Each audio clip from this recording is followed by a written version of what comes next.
Être ivoirien, c'est décider de se reconnaître dans le peuple ivoirien, dans son histoire, sa culture et ses valeurs fondamentales,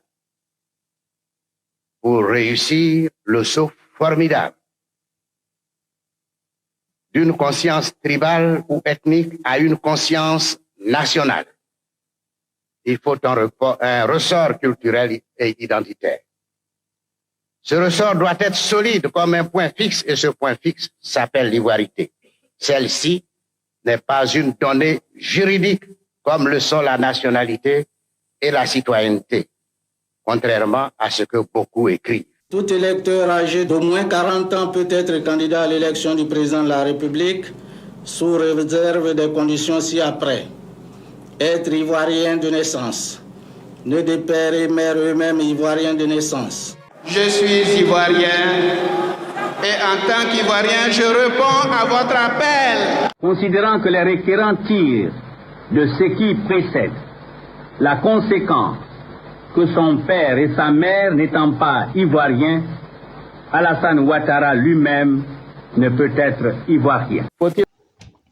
Bonjour à tous et bienvenue dans cette émission spéciale consacrée à la bataille des nationalités à la présidentielle africaine. Aujourd'hui, nous allons plonger au cœur d'un débat qui a secoué les couloirs du pouvoir et les esprits des citoyens africains, précisément les esprits des Ivoiriens. La nationalité du président Alassane Ouattara. Ce grand président qui a tant fait pour ce pays. Pour certains, Alassane Ouattara est un digne fils du Burkina Faso, dont la famille a des racines profondes dans ces pays voisins. Mais pour d'autres, il est bel et bien ivoirien, ayant consacré sa vie à la Côte d'Ivoire et à son peuple. Mais qui est vraiment ce grand président qui a tant fait pour ce pays? Quelle est sa véritable nationalité? Je vais encore le rappeler, mon père Dramane Ouattara n'a jamais été voltaïque ou burkinabé. J'en veux aussi pour preuve sa carte nationale d'identité établie le 20 mars 1963 à Dimokro. Voici l'original, voici sa carte d'identité. Quant à ma mère, elle est originaire de Gbeleban dans le département d'Oguéné. Elle est née à Dabou, où mon grand-père Ibrahim Cissé a passé une bonne partie de sa vie. Pour Alassane Ouattara, il est un cas d'école. Son cas est un cas d'école dans la vie politique en Côte d'Ivoire, mais aussi en Afrique et dans le monde. Et son cas est devenu un cas de passion. Quand tu dis Alassane Ouattara, on te gifle. On ne sait pas encore ce que tu vas dire. On te gifle déjà.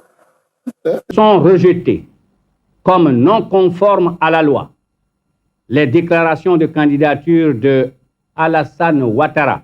La Cour suprême a statué sur le cas et reconnu la non-éligibilité d'Alassane Ouattara aux fonctions électives qu'il sollicitait.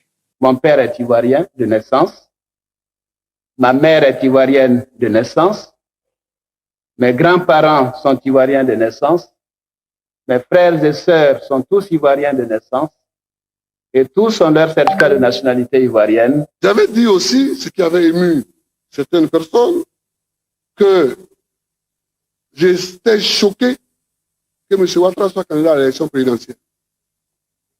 Parce que il avait travaillé tantôt comme burkinabé, tantôt comme ivoirien, et que ça me choquait. Ça avait ému des personnes, mais je le répète, je suis choqué.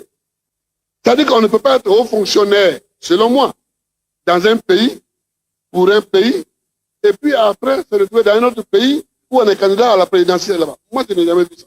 L'article 35 de la Constitution a été conçu dans le seul but de m'éliminer de la course à l'élection présidentielle.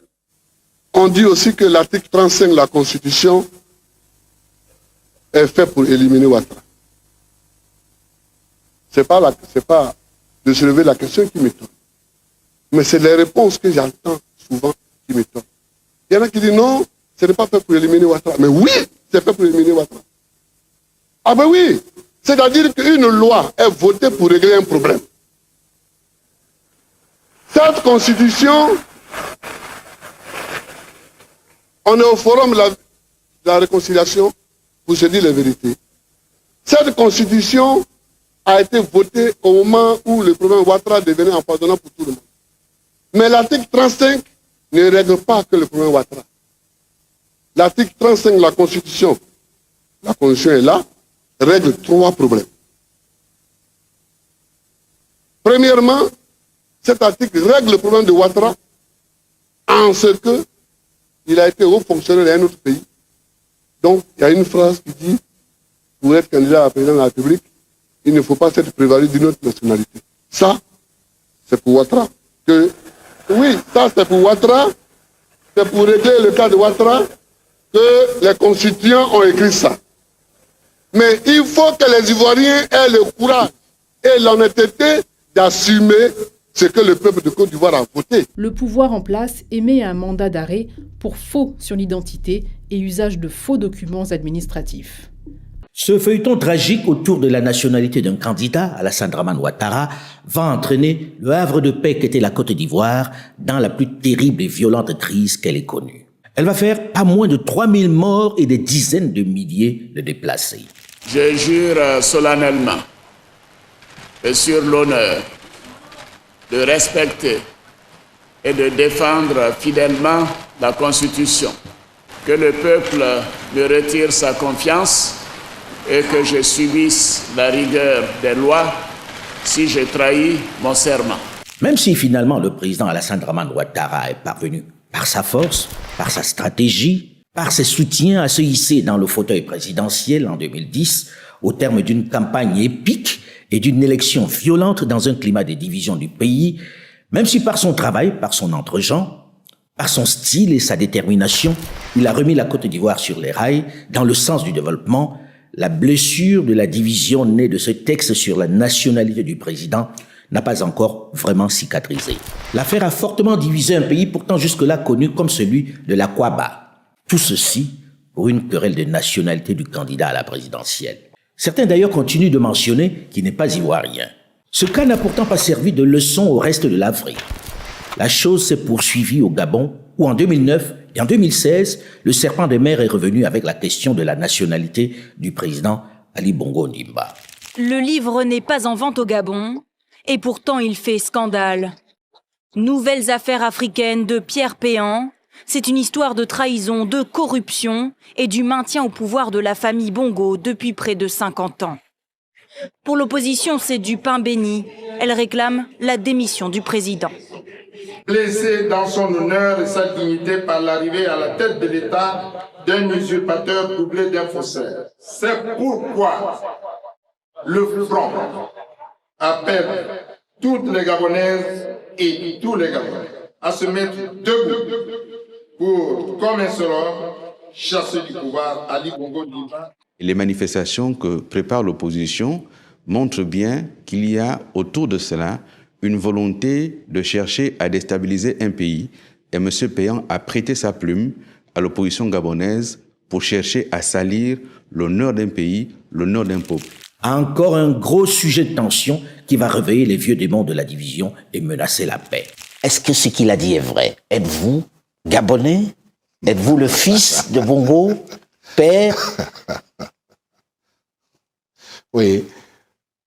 Ce qui est risible dans une affaire comme celle-là, c'est que... Et en même temps, vous voyez, c'est risible et c'est triste. Triste pourquoi? Les Gabonais attendent un autre débat que celui des origines du président. Mais c'est important, Monsieur le Président. Les origines du président. Les origines, ils les connaissent. Les Gabonais m'ont vu naître et grandir.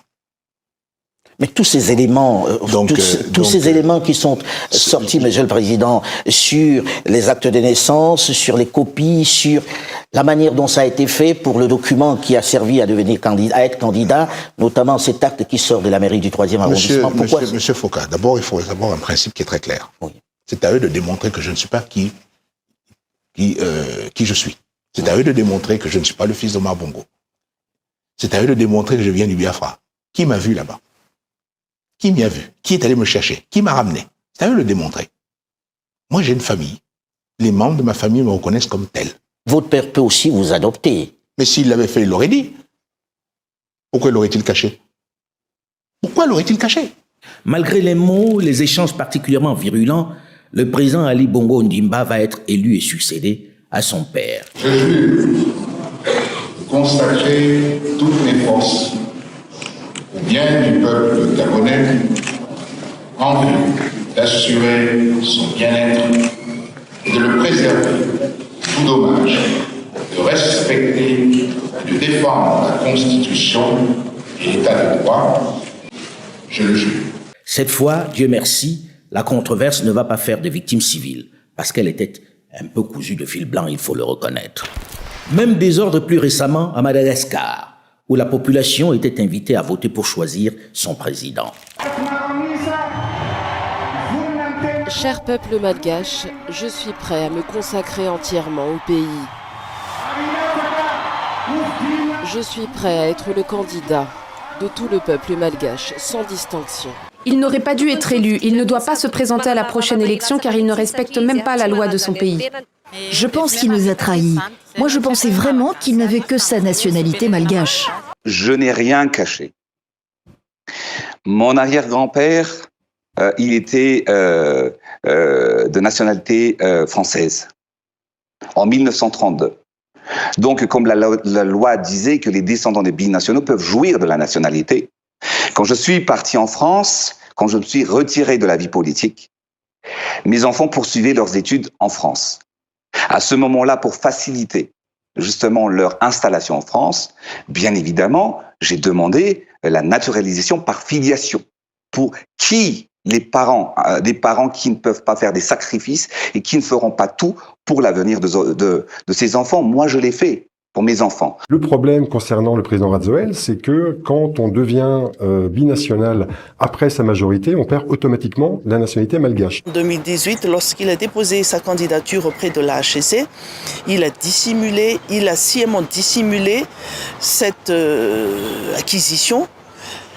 Donc, il a menti au peuple malgache. Si les gens ont su qu'il a la nationalité française, ça aurait changé les résultats. La binationalité est acceptée par le code de nationalité malagasy.